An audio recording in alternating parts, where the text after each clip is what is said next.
The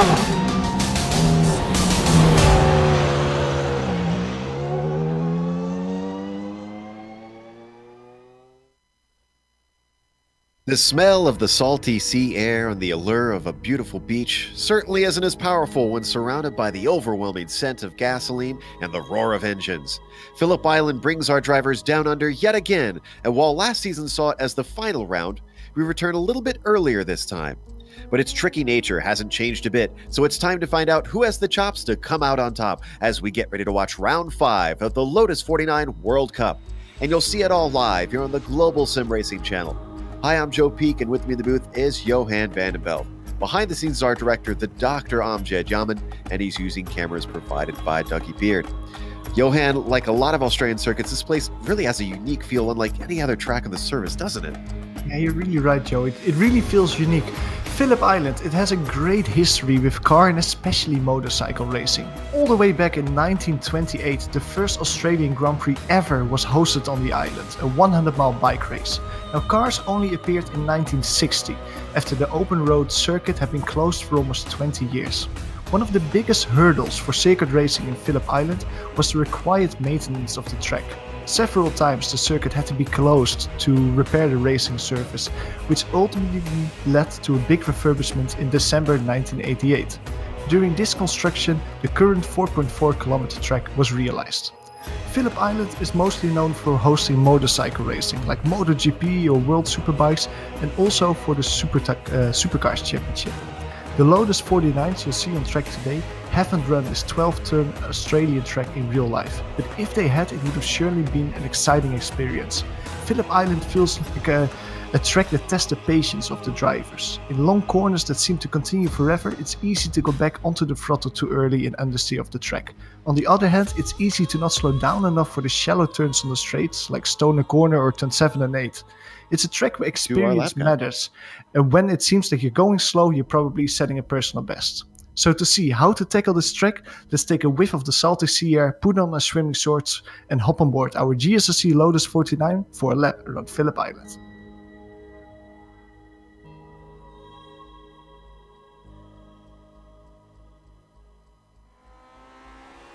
Alright, we're in the GSRC LOTUS 49, so let's do a lap around Phillip Island. Coming down the Gardner Straight, let the car drift to the left and get ready to slow up for Doohan.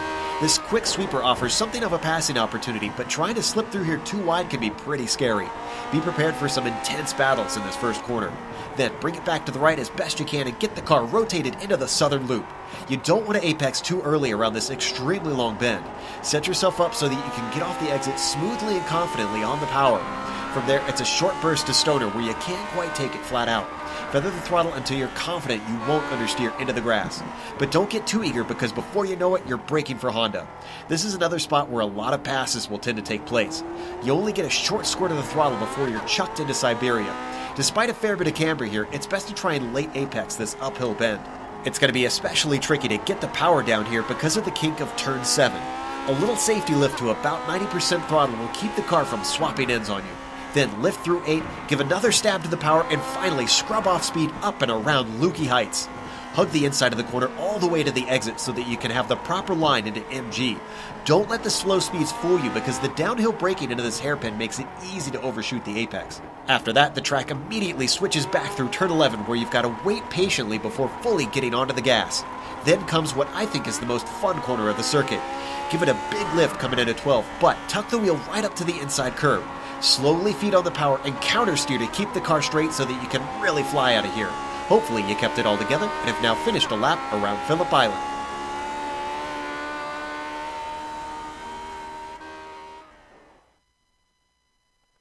There's a lap around Phillip Island. Apologies for the interruption. We had a little technical glitch on our end. So let's take a look at the championship while we've got the opportunity, starting with the Drivers' Championship. Of course, up at the top is still Nick Claridge. Dudagnon has gone up a number of positions, though, as he tries to chase Nick down. And Morrison as well, heading upwards. But Matt Wood having a little bit of a problem and going a little bit farther down. But he's in a close fight for third with Morrison, as well as Ben Zocco, you can see, who sits there in 5th still. Now, we also have an F2 Drivers' Championship. What are we looking at over there, Johan?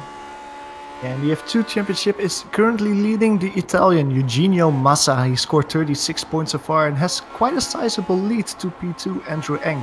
Now look at the gaps between P2, P3, P4 and P5. Only 1 point in between it, between Eng, Koifisto, West and Good. Now one thing to mention is that Massa isn't here today. So Eng, Koifisto, West and Good can make up certain places to the leader, Joe, in the F2 championship.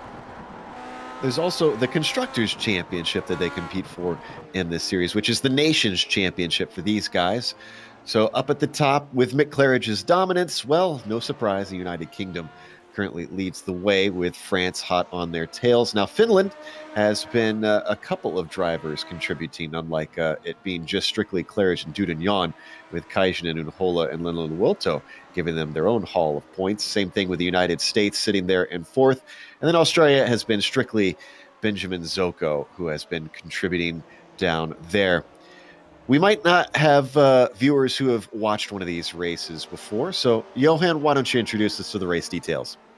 Yeah, exactly. So today we have round 5 of the Lotus 49 Championship. We have a 12-round championship in which there will be 2 drop weeks. The race distance today is 18 laps. 18 laps the drivers will turn around this circuit with open setups. So that means that they can tweak and twist all the little knobs and screws in their car. Now, as you can see on the bottom of the screen, we have a new scoring system for this championship. So the winner, in contrary to last season, scores 40 points. So there was a big haul to finish on top today. And it means that consistency is going to be very important. Now, interestingly, you see our pole sitter is Ove Trangrade. He seems very good here. He was good here last year, or last season, I should say. And he was up against the same guy that he's sharing the front row with, at least provisionally right now, Michel Dudignon, as they fought for second in the championship at this final round last season. Looks like it is round 2 between these two, who have really been at each other's throats for a while. We're right on board with Dave Price, who's found a good deal of pace here. Johan, you were taking note of him in the warm-up, saying that he's looking very strong. Yeah, I was looking at the championship standings so far, and Dave Price is only quote-unquote in P11, but he's, like you say, having good pace so far. To be honest, all the top drivers are very close. Mick Claridge, Michel Dudignon, Ove Trangrade and Dave Price seemed to be the quickest drivers in practice. But like you say, Dave Price, who maybe didn't have such a good run in other races so far, is really feeling like a fish in the water here at Phillip Island. Well, as he comes across the line, we've also got Ove Trangrade shortly behind him, who still sits on provisional pole at a 1:29.1. And as he crosses for his second and final qualifying lap, does he improve? The answer is no. And that was a point you were also telling me about, that the drivers were complaining a little bit about the drop-off in lap times. Yeah, normally you would imagine that in a qualifying setup you'll set better lap times that you normally do, but drivers, at least on the forum, mentioned that they are quicker in race pace than they sometimes are in qualifying setup. So we'll be curious to see how quick the drivers will be, and like you say, they also seem to struggle a little bit with overheating their tires. So it might be that, especially at the beginning of the race, they are able to put in quick lap times, but you see a big drop off after that point. Luoto from Finland is sitting in 9th, and guessing this one won't really count much for him as he has a mistake out of the final corner. Claridge is... Oh, go ahead. Oh, sorry, you were talking about Lina Luoto, and that's an interesting driver to keep an eye on today. If you remember one of the previous races, I think it was Mid-Ohio, Tapani was there also, and he had a really good battle in the race with Mick Claridge and fighting for the top. So to see him only in P9 currently is a little bit... probably disappointing for him. I expect him to be one of the drivers to battle his way forward during the race. Heinen, of course, one of our newer drivers. We saw him on screen. And now we're looking at Bell working his way around. And I believe... is Bell is currently sitting in 20th, it looks like. So... and that's the end of his lap, unfortunately. And that's going to be our qualifying order as well. So let's go through our grid, starting with our pole sitter. Once again, Ove Trangrade, really on an upswing this season with a head of steam. Let's see if he can carry it into points, though. Michel Dudignon will start on the outside of the front row. Mick Claridge only starting third, but he's been doing great this season. If he can keep his pace up, he might still take the championship, even if he doesn't win as many races towards the end. Dave Price will start next to him in fourth. Billy Bob Wright will be in fifth, followed by Tommy Unhola in sixth. Ben Zocco, the Australian, only as good as seventh in qualifying today. And next to him, a longtime name here in the Lotus 49, Gary Teal, starting eighth. Tapani Linaluoto, we're used to seeing him over in the Camel Series. Well, he'll be starting ninth today in a much less downforce car. Richard Morin rounds out our top 10. Johan? Yeah, in P11 we see a name that's new to me. I don't know if he's an old-time person who comes back, but Bruce Nelson qualifies in 11th. Next to him in row 6, Alexi Heinonen qualifying in P12. Matt Wright slots in P13 next to Barry West. Neil Kemp is currently in 15th on row 8 next to Edward van Velsen. Hideki Koifisto, who's battling very hard for the Formula 2 championship, starts next to his rival Andrew Eng. Andres Bruno starts in row 10 next to Johnny Bell. Joe? Then rounding out the field, we've got Tony Teolis, Don Good, and Robert Reynolds. Good and Reynolds, the only two not able to get a lap time in. So we're waiting for the cars to grid up now as everybody checks to make sure they've got their race set in, enough fuel in the car. Then we go racing for 22 laps here in round 5 around Phillip Island in the Lotus 49 World Cup. One of the more difficult cars to drive on this service. Tends to make for a bit smaller fields than some races, but boy, it brings out the talent in this in the iRacing service as you see some incredible drivers really wheel these cars. Just a few more left to go. Just waiting on Lina Luoto, Claridge, Teal. Trangrade gets out there. Our pole sitter is ready to go now. There we see Reynolds out on the grid in waiting. And that's all of them. So as the lights come up and the engines start to rev, we get ready to go here at Phillip Island. Green flag is out. Bit of wheel spin there from Trangrade, but he manages it. Dudignon. Oh, and who's that slow off the line? That's Claridge, who gets backed up, causing a bit of a checkup behind him as everybody scrambles. Coming out the best of it, though, I think, is Billy Bob Wright, who sneaks himself into fourth. Yeah, Dave Price had to slow down a little bit to avoid punting Mick Claridge off the road there, and that lost him 2 positions. He got 1 position back, though, but like you said, he's behind Billy Bob now. Billy Bob's been having some good results lately himself. I think he took a podium last week, if I remember correctly. Sure, he'll want to try and capitalize on that yet again as Dudignon under threat from Claridge, and he goes defensive down into Honda Corner, one of the more popular passing zones. A few cars side by side in the back, but mostly single file now, Johan. I'm looking a little bit further behind the field, currently following Richard Morin, who was battling going into the Honda Corner. Yeah, everything single file, and I don't see any cars in the pits as well. It seems like a clean start for me. Great to see here, as it's going to be a bit of a long race for these drivers, so no need to really push it. And they've got plenty of chances to try and pass, as difficult as this place is. Mick Claridge, though, very much on the hurry-up as he makes another attempt at Dudignon down into MG, but Dudignon went defensive and denies him. Yeah, Dudignon probably wants to keep that track position for now and try and move him over Trangrade as soon as possible. Now, we were talking about training pace a little bit before the race. Michel Dudignon was quicker than over Trangrade, so if he manages to pass his Norwegian driver as soon as possible, he might be able to create a little bit of a gap to his main rival, Mick Claridge. And that's going to be critical to him as he's got to try and chomp on that points deficit. Oh, he goes wide through the southern loop. And Mick maybe takes a peek. I'm not sure if he's going to be able to make this happen. He finds the Griff off the corner somehow. They're going to go side by side through Stoner. This is oh so marginal through here. And you can see Dudignon has to give up the ghost. Yeah, it's not really a corner there where you can take 2 lines next to each other. Mick Claridge really put his car on the inside there of Michel Dudignon. He saw the slightest mistake and maximalized it completely. Probably trying to get over Trangrade as soon as possible. He absolutely pounced on that one. And now he's setting his sights on the Scandinavian. as they work their way through the S's up into Lukey Heights. One of those long corners you mentioned where drivers really have to be patient, hold it off to that left side, braking downhill into MG. Everybody successfully through the hairpin. A little bit farther back, we got a bit of a battle happening through regular Gary Thiel and Tapani Linuluoto. This is for 8th position back in the pack. Yeah, Linuluoto was one of the drivers we mentioned before the broadcast who is very quick. And we were, at least I was surprised that he qualified a little bit further down the field. I expect him to put the pressure on Gary Thiel a little bit more than he's currently doing now. We see now 3 laps in. Claridge sets the fastest lap now that he's been freed up.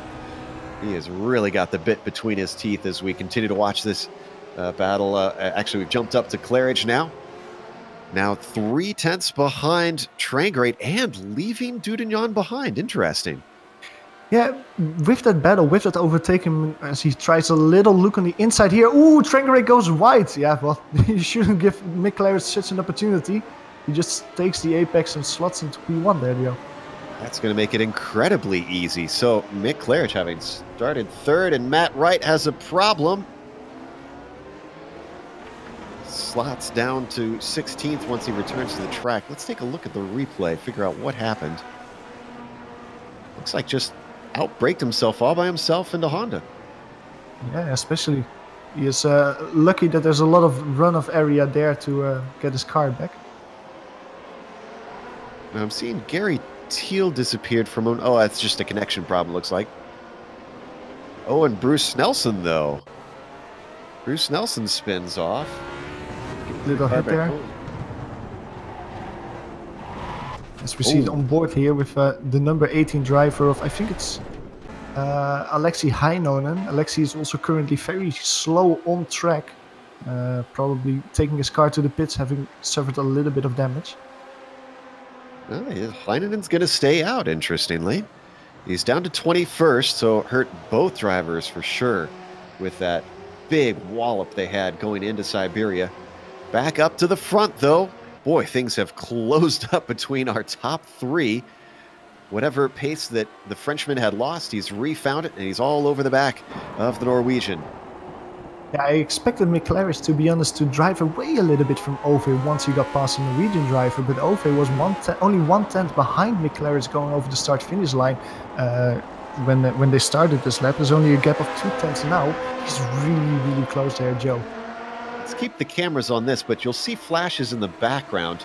The fight for 4th relatively close between Wright and Price. Remember, Wright had a good start, snuck through, got himself into one higher position. Now Price has been hassling him to have it back, but as we watch this battle for the lead, our podium all under a blanket as they come around to complete lap 4.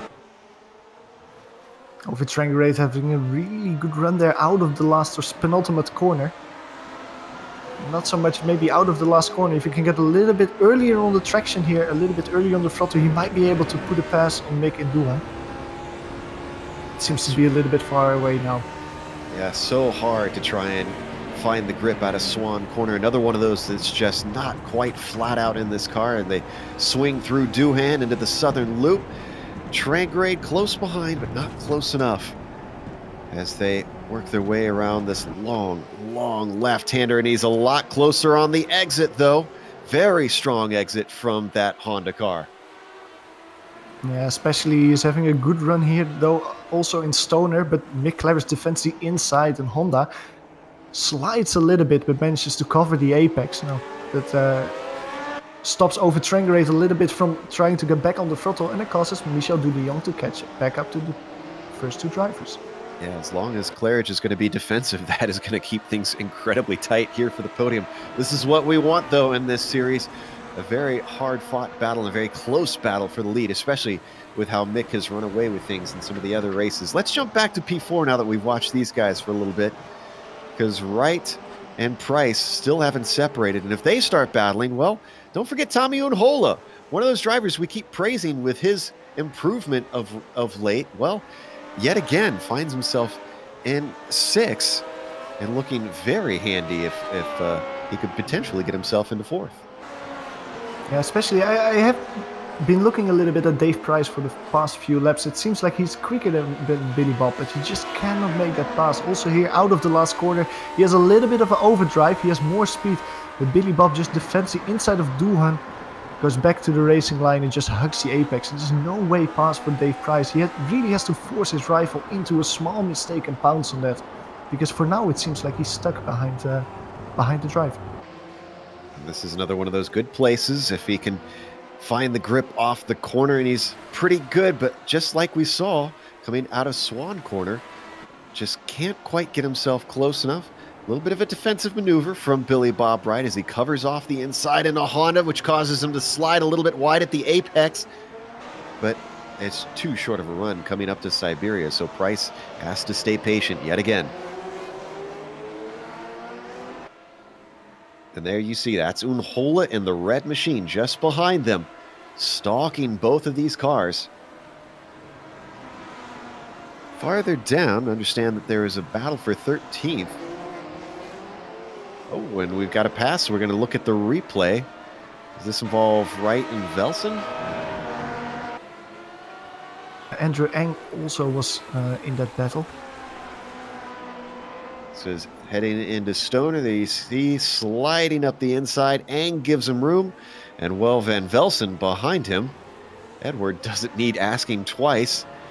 Slips up beside him, pulls it the long way around to Siberia. Beautifully done, and somehow gets himself into 14th. Andrew Eng fell back around 1 second there. I think he might have had a very short cut course penalty or something, because in the run out of Siberia he dropped back quite a while. He's currently fighting his way back to the rear of Edward van Velsen. But might be that he suffered a little bit of a slowdown penalty there.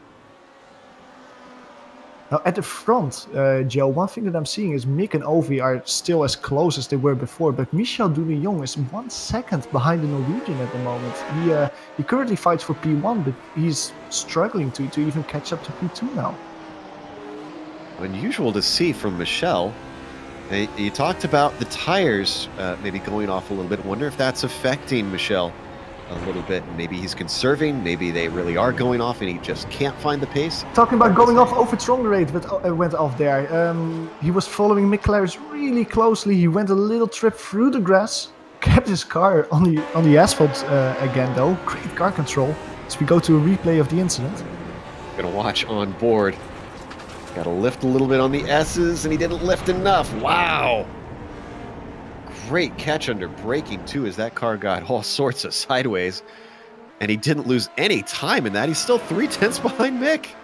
Great driving. Now, it's one of the corners that if viewers that do not drive this Lotus 49 might not understand, but a corner like that, it doesn't seem like a real corner. If you drive a high downforce car or another touring car, it's basically flat out in every other car. But in the Lotus 49, you have to lift off way more than you think. But if you're in a battle like this, you don't want to do that. You want to keep the throttle on to stay as close behind the leader as you can. It's really difficult. So I can understand that overtrain rate went a little bit wide, but like we said, a great move to save his car and not spin out there. So hard to peel our eyes off this battle, but I almost feel like we need to, because things have hotted up between Price and Wright, because Unhola has caught the pair of them and is now a three-way battle for 4th as well. Yeah, Dave Price and William Wright are both feeling the pressure there. They both took a defensive line in Honda corner to block Tommy Unhola off. Tommy Unhola has been putting on some really impressive lap times, a few tenths quicker, 8 tenths quicker than, 4 tenths quicker than Dave Price last time around. So he surely has the speed to finish driving. But as we've seen so far, Joe, it's getting close to one competitor is one, but passing is really difficult here. Seems like you need a little bit of a mistake, like you mentioned before, to get an opportunity. And I think Trangrade might get that now, because Mick Claridge was a little wide coming through the final corner. Once again, Ove just not close enough. Thought for sure he looked much tidier through that final turn. Number 4 struggling to find an opportunity. Was not able to get close. Now Dave Price is really close to Billy Bob going through the southern loop. Like I said before, it's not really a corner where there's two lines. He has a good exit though. I don't think I've seen him this close though, behind his P4 rifle. Going through Stoner, he hugs the apex, has a little bit more speed. Now, Billy Bob does defend the inside. I don't think Dave Price have enough momentum to carry it around the outside, so still he has to stay behind going to Siberia. Looks like he had the speed heading into Stoner and just got a little balked at the apex by Billy Bob.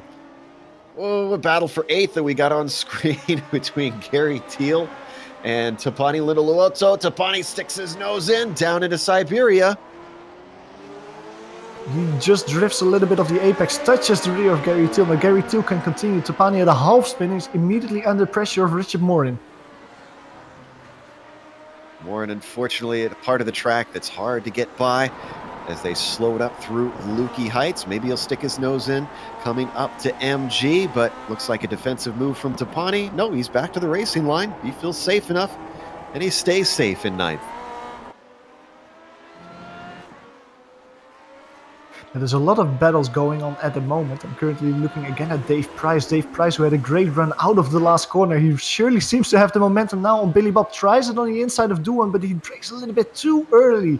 Billy Bob able to carry more momentum and even get back to the apex though. Tommy and Hola is now close to Dave Price.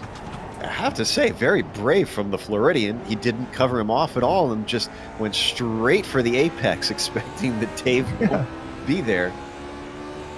He feels very confident about his racing line as we watch them head up to Stoner. This time, Dave nowhere near as close as we saw last lap as they all accordion together and get tantalizingly close. Just no room at the end for a pass. Not missing anything up front. They're starting to separate as Trangrade's now half a second back from Claridge. And Dudignon actually nearly a second back from Trangrade. Dudignon is not having the consistency speed as he normally has. Like you said before, Joe, maybe he's just conserving his tires a little bit. We will see him back to the P1, P2 battle a few laps from now. But like you said, this is uncharacteristic from the French driver. Uncharacteristic for the car as well. You usually don't have to worry about overheating the tires too badly, just unless you are way out of control. As we ride on board with Price as he gets a run up to the final corner on Billy Bob Wright. Look at how close under the gearbox he is. That halts his momentum crucially when he needs it, and he starts to lose ground. Peaking too early there, and as you can see, it's really difficult to put his car side by side then at the end of the straight. And again, he has to settle to just follow Billy Bob there through Duan corner and the southern loop. Now, who is this up ahead of them? That's Robert Reynolds. This is lap traffic. And it looks like he's going to pull over nicely, let everybody through. I understand we might have had something happen with Matt Wright. I'm going to check to see if...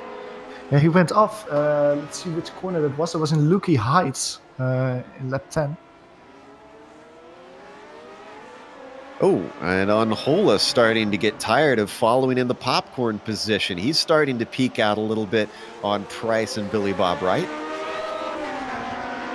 All right, looks like we've pulled up that replay from Matt Wright. Not too eventful, but boy, I've done this a ton of times. Just about every car here, Johan, up into this corner. Yeah, it's one of the most difficult corner, if not the most difficult corner on Phillip Island. He just understeers over the track there. Takes a little tour through the gravel, some sightseeing there, but gets it all back on the circuit, back on the asphalt, and can continue. Yeah, no penguins out there for him to see, unfortunately, as we come back live. Yeah, P2 in the lead over Trangrade had a great run out of the last corner, puts it on the outside of Mick Claridge, side by side, going through two and corner. Over Trangrade breaks later, but not able to carry around the momentum on the outside of the Brit. Now Mick Claridge immediately defends the inside of the southern loop. Over Trangrade is not able to put it side by side there. Mick Claridge goes a little bit wide though. Over Trangrade takes a look at the same way that Mick Claridge tried the overtake on Michel Dudillon earlier this race. Has slightly worse traction out of the southern loop though. Mick Claridge can slot back in. But as you see, the French driver Dudillon has completely caught up to Trangrade. Is not able to make a move in Honda where both Trangrade and Claridge are defending. Wow, things getting tense up for the lead here. And we're only halfway through this race. Still a number of laps to go here at Phillip Island. If you're just joining us, you're watching the battle for the top spot here in round 5 of the Lotus 49 World Cup. Trangrade regroups, drops back a little bit That was the best opportunity we've seen for the Scandinavian. And Mick Claridge now might be a little bit more worried as he weaves it through MG corner. Let's see if Trangaré can do it again. This is where it all kicked off before. Oh, he's very close. He's found something that Claridge hasn't. If he can get the run out of Swan corner, could we see another attempt? He's close. He drops back a little bit at the apex, but he gets it off the corner. He's well within the slipstream. That Honda pulls up behind him, ducks out to the outside. Mick Claridge successfully defended last time. Can he do it for a second time? What did Ove learn? Not quite enough. He finds a little bit more grip, but once again, the Brit is able to hold him off. Great defensive driving from Mick Claridge there. Over Trangaré, has the momentum, has the speed, but just not able to take advantage of it here. And even out of the sudden leap, he doesn't have the momentum to put it side by side again with Mick Claridge. He looks a little wide coming through Doohan. Do you think maybe if he tucks it in a little tighter, he might be able to hold the grip a little better? Who do you mean, Ove or Mick? Ove. I think it might be. I just think that in Doohan, in these cars, it's not really. It's a track where you understeer, or a corner where you understeer really easily out of. And once you hit that track on the grass on the exit of the corner, you're just gone. Like all your chances for the podium are over. So I don't know if there's a two-line line there for these cars. I think that the line that Mick Claridge is taking each lap is the line, and the lap the thing that Ove is trying is just not able to make that overtake there. Might have to take a sneaky move for him to get it done. Let's watch and see if he gets a run here. If he doesn't, I understand we had an incident with Tapani Linnaluoto. Out of the corner. Doesn't look as close this time. I don't think if we're going to see an attempt from the Norwegian. And indeed, that Honda is going to have to stay in line. Now, Linnaluoto, what happened with him here? Let's pull up the replay. Yeah, he was close to Gary Thiel on the battle that we saw before. Now, Gary Thiel went a little bit wide, a little bit loose in the Honda corner, as you see in the replay now. Tapani Linnaluoto had to brake, but didn't manage to avoid the rival. They both took a little trip through the grass. Now, Richard Morin got past the Finnish driver.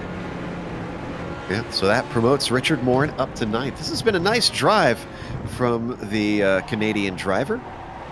Getting himself a top 10, not used to seeing himself so high up, especially in such a stacked field. As we come back live now, we'll watch the Canadian stuck in a bit of a sandwich between Thiel and Linnaluoto. You're mentioning drivers that having a good run today. Real quickly, the Finnish driver, Hideki Koivisto, up 6 places, starting in P17, currently in P11. He's having a really good run so far. He's not that far in front of Edward van Velzen, though. So he's having a battle on his hands, but he's sniffing that top 10. And with people battling that hard, it might not be that weird to think that Hideki Koivisto will finish in the top 10 today.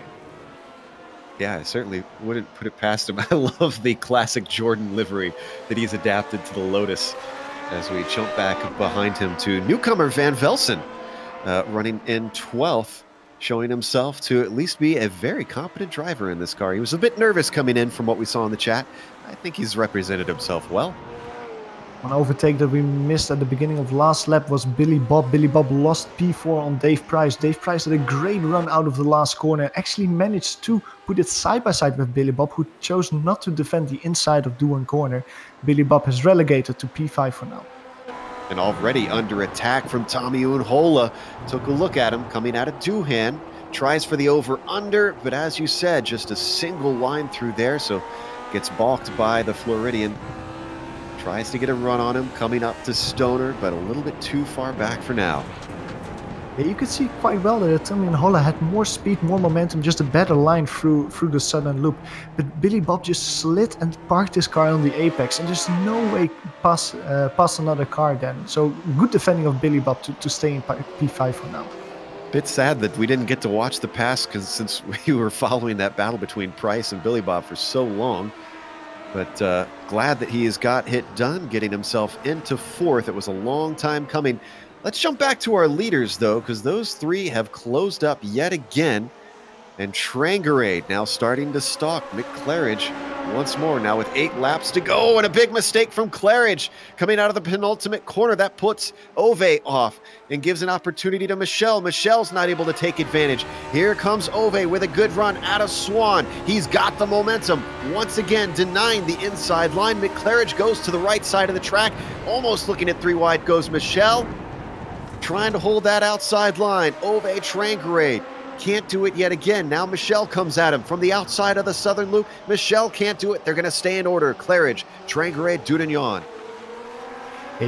We saw that Ove Trangarade had a little bit of a moment out of the last corner that actually helped him, I think. Because of that, he didn't bunch up to McClarridge in the middle of the corner, and he could use that extra momentum to put side by side to McClarridge.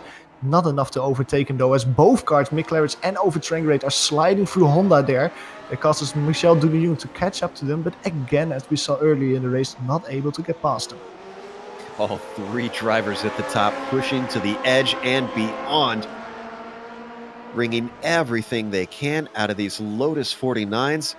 They work their way through the S's up to Lukey Heights. It's incredible that Claridge has been withstanding the pressure. He hasn't been mistake-free, Johan, but he's been holding it where it counts. And one of the things that I didn't expect of Phillip Island is that it seems like a track where mistakes might be not as punished as harshly as in other tracks. When you make a mistake, it's still quite easy to defend, even if the car behind you is quicker. And while Mick Claridge has been very good so far. He started in P3, profited twice to make great overtaking maneuvers, and just every time he even slips up a little bit, he just makes sure that they pass a left car there quite closely just before doing. But every time he makes a mistake, he just parks his car on the apex, makes sure that he holds the only line to defend, and just stays in front of his rivals that way. That was Robert Reynolds, who was trying his hardest to slow up and unfortunately caught them in the braking zone in Duhan, but everybody successfully through as we ride on the nose of the Frenchman Dudagnon coming up to Stoner. They separated slightly now. It's been the nature of this race, all race long, between these 3 getting so close, and then they get a little bit of breathing space and they come back together and then they separate once again. Now up through Siberia. They're coming up on more traffic in the form of Teolis. They've got a little bit of time, though. Ooh, Ove Trangarade touching the grass a little bit there, sliding his way through the S's. But as you say, Joe, it's the accordion of Phillip Island, how these 3 are battling for that P1 position. Down into MG yet again. And Michel looking very close to Ove this time. This is where Ove looks a little bit stronger than Mick. These last 2 corners, and it gives him that just whiff of an opportunity, but not enough to really pounce and make it stick. This time, he's too far back.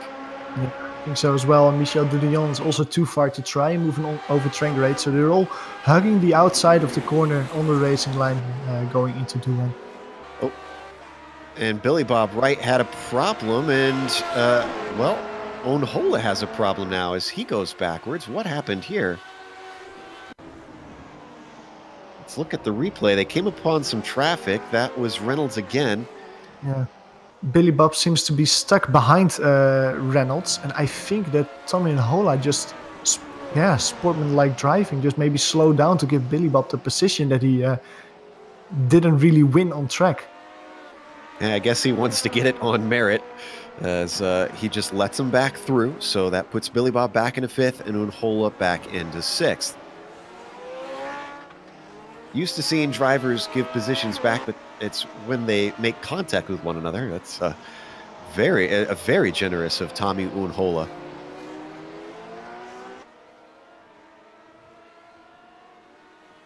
Haven't been watching the battle between Van Velsen and Koivisto, as that one's very close down in 11th position. Koivisto holds him off, but look at this behind them. Neil Kemp, we haven't talked about him hardly at all. And that 13th place driver is starting to become the popcorn position of this battle. Yeah, Edward van Velsen took a little bit of a look in Honda corner there on Hideki Koivisto. Went back to the racing line before they hit the apex of that corner. But like you say, Joe, it's heating up there for the P11 position. Through Lukey Heights, Edward van Velsen almost puts it on the outside there. Not enough to keep it side by side. Yeah, has to swing way wide, and that's never going to work around Lukey Heights. Very rarely have I seen someone go for that and battle for the lead a little bit. Oh, bad exit off the corner. There goes Michel Dudagnon. He sneaks through exactly when he needs it. And Ove Trangrade, instead of battling for the lead, now finds himself in third. Is a huge slide from Dudagnon as he drifts it around Honda. How in the world did he keep that car together? Great move from Dudagnon, really capitalizing on the mistake of Ove Trangrade. Ove Trangrade to try to capitalize on the mistake of Nick Claridge, who went a little bit wide. It was, ooh, Dudagnon again hits the grass there. Almost. We're going to watch the onboard replay here of Dudagnon. He sees the bobble, he pounces, goes to the inside. Now, if we stay on board here, as we duck to the right side now of Michel, let's watch his hands as he tries to catch it. It's a little bit too hot into there. Oh my gosh. Didn't quite get hand over hand, but definitely crossed him up. He did his best. Well, Ove Trangrade is not content with the P3 position. He is having a great run out of the last corner. Having more momentum than Dudagnon. Swing a little bit from left to right. Does he have the momentum to put it side by side? It doesn't seem like it to really put it side by side in Duan corner. Although he has the apex better than Dudagnon has, he has more speed, but not enough to put it side by side in the southern loop, Joe. And this is a boon for Mick Claridge, who pulls himself a tiny little gap over these two as they battle for P2.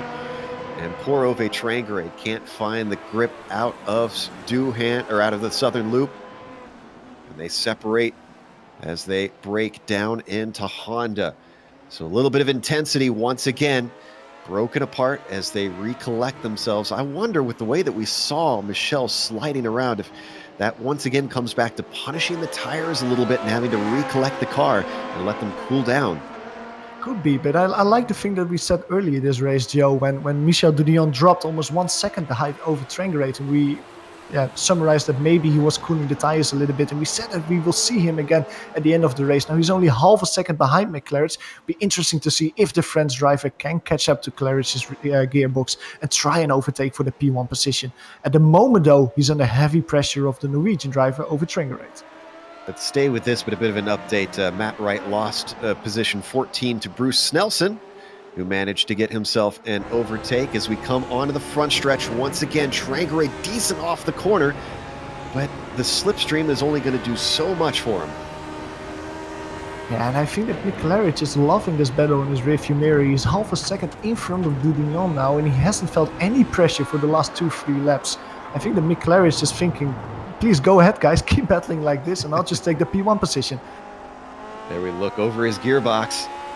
Back at the battle, and he's close once again. Ove Trangrade thinking about it. If he can get the run out of Stoner, he might have an opportunity, but no, it doesn't look like this time it's meant to be, as Dudagnon is going to hold on to that P2. And once again, championship implications. These two both finishing behind Claridge is just going to extend his gap. He won the Drivers' Championship last season. He came out swinging with multiple wins this season, and I think he's going to get another one to further solidify that championship lead. Yeah, exactly. It will be a 35 points lead at the moment from Nick Claridge. No drop weeks calculated yet, but still, that's a sizable lead after only 5 runs so far. Certainly is, and continues to extend that gap. Now up to 7/10 over second place, Michel Dudagnon. And I believe this will be white flag this time by. Ooh, big bobble. You can tell that Michel is pushing. He knows that he's given up an opportunity, because unless we see a huge mistake from Mick Claridge, this might be race over. Yeah, the gap is almost 7/10 now between Mick and Michel. I really think that Michel doesn't have the liberty anymore, the freedom anymore to look forward. He really has to look in his rearview mirror now and try to keep that quick Norwegian behind him. So we watch that battle for second. Claridge continues to manage the gap behind him. No opportunity into Stoner for Ove this time as they, whoa, slow the cars, and he brakes a little bit too hard. Ove gathers it back together. And now you have to think that maybe it's over for Ove as well. Yeah, that certainly seemed like a do-or-die move there in Honda. Like, this is the last moment that I can try something. Billy Bob, however, in P5, as we can see, under heavy pressure of Tommy and Hola, Billy Bob cutting the corner a little bit in Honda, but Tommy not being able to put the power down smoothly enough to try and move his head. Yeah. Also battle for 8th as well. Gary Thiel and Lino Luoto, more drivers locking them up. Everybody is sending it in with a Hail Mary. But up at the front, no such need for Mick Claridge. He was on the defense almost the whole race, and he successfully defended. Mick Claridge takes another win here in round 5 at Phillip Island.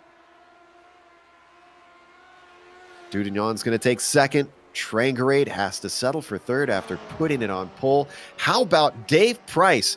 Not only did he get past Wright, he extended the gap to get himself a 4th place. Dave's going to be one to watch. Billy Bob behind him, finishing in P5, fending off the quick finish driver of Tommy Miko and Hola. And behind them, Benjamin Soko. I don't think we've named that driver a single time this race. Quiet race, starting in P7, finishing in P7. Benjamin Soko. Gary Thiel and Lino Luoto are close, but at the line, it's going to be Thiel. Just by inches. Lino Luoto, nice job getting 9th here over in the Lotus 49. And Richard Morin does, in fact, get his top 10. How about that for the Canadian? Well done. Now behind them, Hideki Koifisto fends off Edward van Velzen for a P11 place. And certainly some good points for his form in the championship there. Not many drivers went a lap down as the last of them crossed the line. Our battles are pretty much all done at this point. So let's take a quick break here on the Global Sim Racing channel. We'll come back with driver interviews as well as the official results. And on screen, you'll see all the upcoming races here on GSRC.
welcome back to Phillip Island. We just watched round 5 in the Lotus 49 World Cup, and Mick Claridge took another win, but man, he had to earn this one.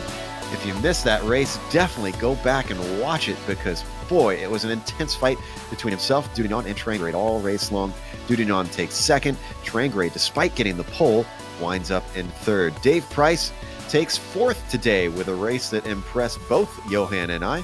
Billy Bob Wright gets fifth ahead of Tommy Unhola, and Benjamin Zocco a respectable seventh. Gary Thiel takes eighth, Depani Lindeluoto ninth, and Richard Morin rounds out our top 10.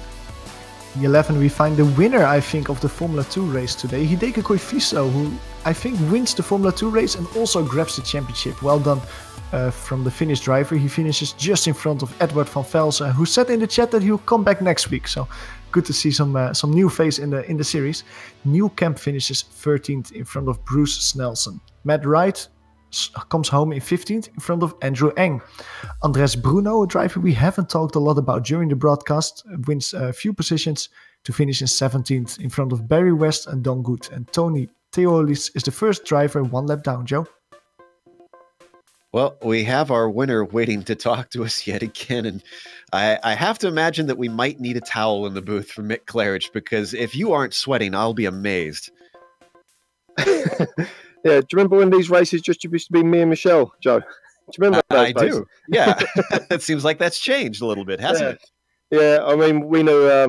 Me and Michelle were talking about this guy, whatever his name is. I can't remember his name now. Uva, something like that. And we were saying, yeah, God, he's really sped up this season, or last season. This was, at the end of last season, there was a few tracks, and I think it was Zandvoort where we saw him, seriously quick. And me and Michelle have been, yourself, Joe, me and Michelle have been racing for years and years and years like this up the front. And we've always said, wouldn't it be good if one of these guys can just get an edge, get up there with us. We didn't want him to sort of be faster than us, but maybe just sort of around our pace, would have been nice, not to be, killing us every week. But yeah, great race. Talk about that race start, though. You had a bit of a bobble. I heard you say over the radio after the win that you had some wheel spin. Is that unusual for you at the start in second gear? No, not at all. I've been doing a lot of testing this week, and it sort of felt right for me to have 19 psi on the right hand side and 18 and a half on the left hand side. Both all four wheels, and I don't know, when I got into some, I've not done any practice starts, I've done a couple and that was it. I've done one just before the race. And yeah, no, as soon as it was all right in first gear. And then as soon as I got into second, it just, it felt like there was about 900 horsepower going through the back wheels, and I just didn't expect it. So yeah, so I swerved into Dave a bit there, but everyone was all right. I was expecting the big one to happen behind me, Leo. Yeah, and well, we certainly enjoyed the battle that you three put on. Now, you had it was a little bit of a single racing line, it seemed, out there. So the defense was in your favor for sure. But again, the upcoming races with those two very much on pace, do you think it's going to be harder to hold them back for wins like that in upcoming rounds? I'm not too sure, really. I think a lot of the tracks are quite hard to pass on. When you're all around the same pace like that, it's, even if you get a good side-by-side, I mean, a couple of times, we were side-by-side into one there. And, the braking zones are so long in this car that if you can just leave it to the last second, you're normally okay. But, yeah, I mean, this is sort of like a average track. It's just so hard to set up for this track, I mean, you got to really look after the right front. Coming off that last corner, to get down that front straight, sometimes, there was a few laps where I'd really overheated it, in a couple of corners before. I can't remember the name of the corners. Sorry, Joe, I never remember the names. But, okay. The big left-hander uphill, that one was murdering the right front. And then, and it was still hot onto the front straight, so that's where Uwe was a lot better, I don't know. I would love to see his set. I'm sure it's not the one he shared on the forum. Get a little bit secretive, I guess. Well, congratulations on the win, and we look forward to seeing it in Imola. Yeah, cheers, guys. Thanks a lot. That was Mick Claridge, our winner here today. The Finn, Tommy Unhola, is back to talk to us yet again with a 6th place finish. He was in an almighty battle with Billy Bob Wright. Johan's going to talk to him. Welcome, Tommy. Tommy, you seemed quicker than Billy Bob at the end. How difficult was it to pass him? Did you feel like you were quicker and you should have had P5 there? Yeah, I think I was a bit quicker and on some exits especially, but excuse me, I didn't get a very good run on him, so could not pass this time, and it's only my 2nd race week on this track, so I don't know it so well. So I think it was good that I stayed behind him, and it was not so bad. I got in front of him when there was when we was lapping someone, but I gave him that position back as it was not. It was better that way. But I think I could have hit him in few laps as I could. I get better in last than first corner, found my mark, so maybe I could have sent it, but it was safe now and fun. Yeah, we saw you giving that position back at one point. That was really a sportsmanlike driving of you. Now, one thing we just heard from Mick Claridge is that in some of the corners, the car's tires seem to overheat a lot. Was that one of the things that just made it very difficult for you to overtake? Or is it just the track, for example, or maybe inexperience with the track that makes it so difficult to overtake drivers here? I think it was a bit of both this time as well, I tried to be very careful with my tires. Usually I try to slide it around corners, but I overheated them so easily in practice and earlier races. So I tried to take it easy now and just save my tires. And I think it helped, but I should have attacked a bit earlier. It couple of mistakes when I meant to go and overheated, but I don't think I overheated them, but over rotated them.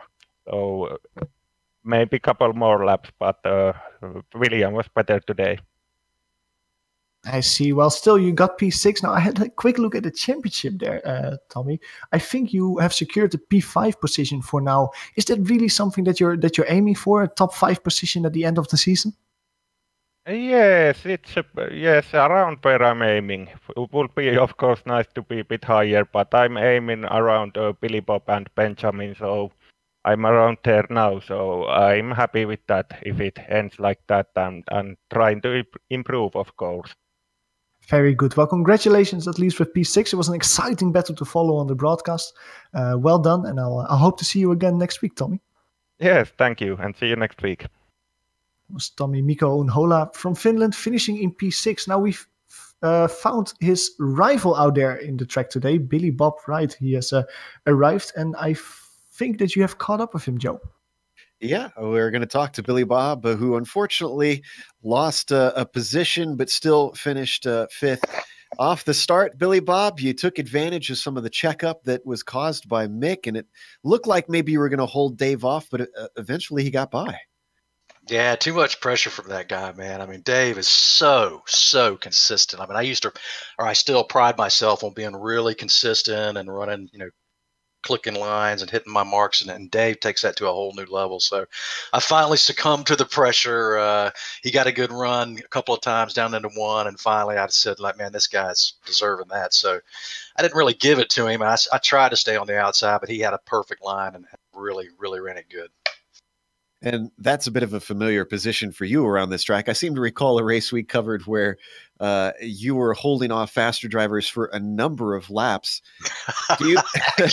Actually, it was the whole race, Joe. I won that race, and I had Uwe and Michael Morrison, I think, and one other guy stacked up behind me the whole race, and I'm amazed that they didn't finally just punt me off. But yeah, I give them room when I make mistakes, and sometimes it works and sometimes it doesn't. But Dave's just a machine, man. He was rocking it. Would you consider Phillip Island one of your stronger tracks, or is it a favorite of yours, or is it just you excel and you don't know why? Yeah, I mean, I think I know why, and unfortunately, my setup gives away a chance at most race wins because if you watch my lines, I've got some really strange lines in a couple of corners, but I do that on purpose because I'm just proven to myself I'm quicker running those lines consistently, but it also cost me a few tenths, I know for sure, but it beats the heck out of crashing. But hey, look, before we get off of this, I want to say thank you to Tommy, because I had an incident at the end of lap 17 where Robert and I almost came together when he moved up to the outside of the corner unexpectedly at the last second, even though he was calling it was a little late. But Tommy actually slowed up and let me back by. I just went and watched the replay, and that was a class move. Just wanted to say props to him, because that really was a classy move to let me back by. We saw that too, and we were very amazed by him doing that. But congratulations on a top 5 today, and hope to see you at Imola. Okay, not looking forward to that one. I'll be honest, I hate that track, but hey, it is what it is. So we'll see you guys there. Thanks again. That was our 5th place finisher, Billy Bob Wright, and we're going to close up today. Of course, a big thank you to Ben Zocco for bringing us back, and the entire Lotus 49 community for coming together and inviting GSRC to cover their series. Thanks to the companies that provide the software and hardware for our broadcast listed here on your screen. Additional thanks go to Eric Ekholm and Casey Lalonde to provide wonderful music for us. See the screen for how to get a hold of more of their great work. Thanks to the team today, Johan, Amjad, and Dougie. If you'd like to find out more about GSRC, including upcoming races, you can find it at globalsimracingchannel.com. You can also check us out on our social media channels. We're on Twitter at GSR Channel, Facebook at Global Sim Racing Channel, and Instagram at GSRC_Graham. Also, don't forget to head on over to our YouTube page and hit that big red subscribe button as well, so that you don't miss a moment here on GSRC. The next race, as we just mentioned, boy, you talk about hard to pass, Imola. That is going to be an interesting one. They've raced there before, but boy, we've got some pace for our top runners. It's going to make it tight. That'll be Saturday, April 21st at 9:30 a.m. Eastern. We have other races listed here on the screen, so check those out and mark them down on your calendar. However, until next time, race clean, race hard. We'll see you on the track.